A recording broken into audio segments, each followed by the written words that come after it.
For this lab, we will need potassium hydrogen phthalate, commercial vinegar, a solution of NaOH, sodium hydroxide, prepared to be about 0.18 molar, some flasks, phenolphthalein, a pipette that measures 5 milliliters, and a pipette bulb. Today we will be working with potassium hydrogen phthalate, which is abbreviated as KHP. It's important to remember that the P stands for phthalate, which is an organic ion, and not for the element phosphorus. The chemical formula is given here, and you will need the molar mass of that chemical formula in order to do the calculations in this lab. Potassium hydrogen phthalate looks like this, and like many organic acids, it has a carboxylic acid group, circled here in orange. You can see the carbon shown in the group below the image of the entire structure. To standardize your sodium hydroxide, you will be titrating it a measured amount of KHP with sodium hydroxide. This is a neutralization reaction. What are the products of this neutralization reaction? Neutralization reactions commonly give the products of water plus a salt. The salt will be a combination of the counter ion with the hydrogen removed, replaced by the metal ion on whatever the base is. In this case, we have replaced the hydrogen with the Na. This is one of my favorite reactions because I love the result. Prepare your lab manual with the purpose, the chemical reactions that are going to be taking place, calculations for your setup, and the procedure.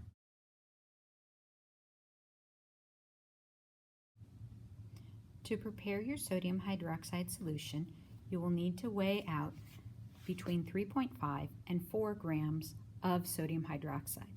Sodium hydroxide tends to pick up water, and so we don't want to use the exact measurement from our balance as the measurement of the number of moles. We don't know how much water has been combined.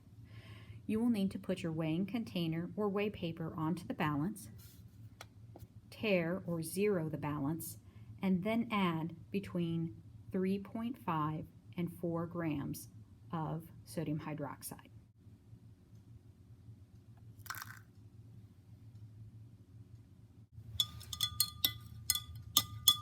Add the sodium hydroxide to 500 milliliters of deionized water in a large beaker or flask and mix thoroughly.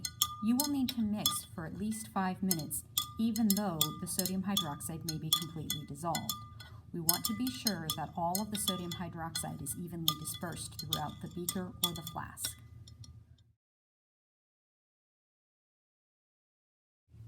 Before you fill your burette with the sodium hydroxide solution, you need to make sure that you have rinsed it with the same solution to remove any droplets of water or any other impurities that might be in place.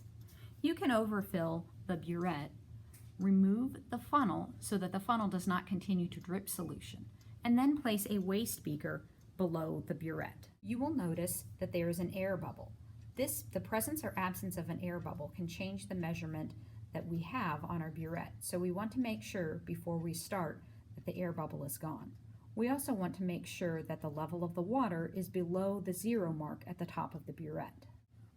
Open the burette valve and allow a few milliliters of the sodium hydroxide solution to dispense into the waste container. Make sure that there are no air bubbles below or above. Today we are using a sodium hydroxide solution prepared by Mica before spring break. Mica appropriately labeled the container with the solution involved. Burettes can be difficult to read, so you may need to adjust the height so that the level of the solution inside is at eye level for you. Depending on whether the markings on the burette are black, white, or some other color, you may want to have a background that contrasts so that you can easily read. I find it helpful to get the lines that go all the way around the burette to overlap with one another to know that I am looking at the measurement straight on. Remember to read at the bottom of the meniscus. Remember that the numbers go from low numbers at the top to high numbers at the bottom. Record the measurement in your lab manual to 2 decimal places.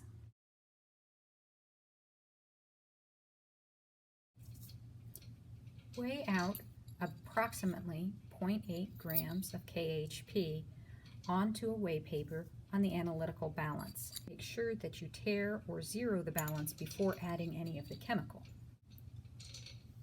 Once you have added the appropriate amount, be sure to close the door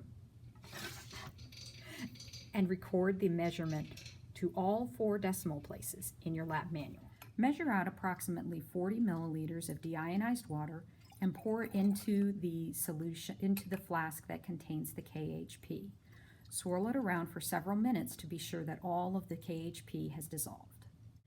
Before you begin the titration, you will need to add a few drops of phenolphthalein.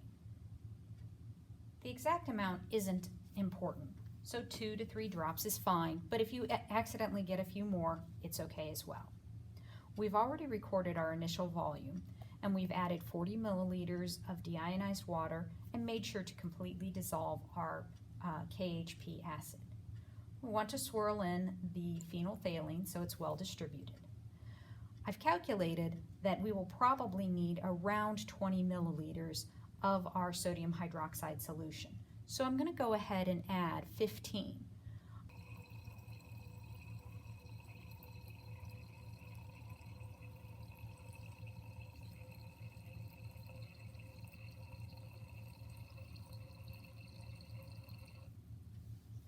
You can see that the solution has started to turn pink, but as soon as I swirl, the pink will go away. Now I want to add in smaller increments so I don't overshoot my end point. I know that I probably have several milliliters to go, so at first I will give it a squirt of the sodium hydroxide. I don't really need to pay attention to the volume at this point because I'm only going to take a reading at the end. I'll continue to add a squirt at a time until I start seeing the color persist for more than just a second before it disappears. Stops. Get it closer. 1. Now when I add even a small amount, the color persists for a while. So I want to add smaller increments. There are a couple of techniques that you can use. One way is to take the valve and flip it completely over. Only a couple of drops will be let out at a time as you do this, and that will keep you from overshooting by too much. Another is to carefully turn the valve slowly until only 1 drop comes out, or 2. Be sure to swirl the mixture and make the color disappear in between each addition. Stop. Reached a color that is pink that persists for more than 30 seconds to a minute, you're going to write down the final volume. If you're not sure it's staying long enough, go ahead and write down the final volume, add 1 additional drop, and see if it stays a light pink color. If you add too much, it's going to turn a dark pink color. I'm going to try to add just 1 or 2 more drops because this solution is just barely pink. You can see that as I've added more drops, it's quite a bit darker. I probably want to be consistent from one titration to the next about the color that I have. This color is okay, though I would prefer it to be lighter. If I have the color that is much darker, I'm probably overshooting enough that my results will not be very precise.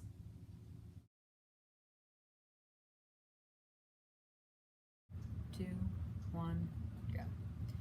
We can reuse the same flask that we did for other parts of this lab. Be sure to rinse them thoroughly with deionized water, as tap water may have minerals that will change the acidity. For the vinegar, because it is a liquid, we're going to pipette an exact amount, 5 milliliters. We never pipette directly from the container because we might end up getting some contamination back into the container, ruining it for the rest of the experiments. So we pour a small amount into a beaker and then pipette from there. Be sure to place the pipette in the beaker, but don't let it sit on the bottom, as that will make it difficult for the liquid to travel up. Before you use the pipette bulb, squeeze it slightly and then let it rest on the top. Don't shove it down really hard because that will make it difficult to remove when you're trying to adjust the volume. I'm going to lift this slightly off of the bottom and let the liquid come up. Once the bulb is completely released, I still don't quite have enough vinegar. I'm going to quickly lift the bulb and then replace it while squeezing down before I replace it. Now I can have it come up just above the line marking the 5 milliliters. I will remove the bulb and replace it quickly with my thumb.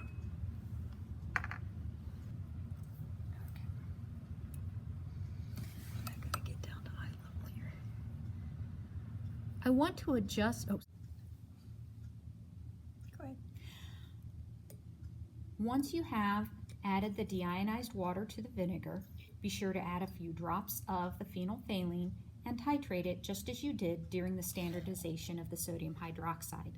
Since you now know the sodium hydroxide concentration, you can use that to determine the concentration of the acetic acid in the vinegar.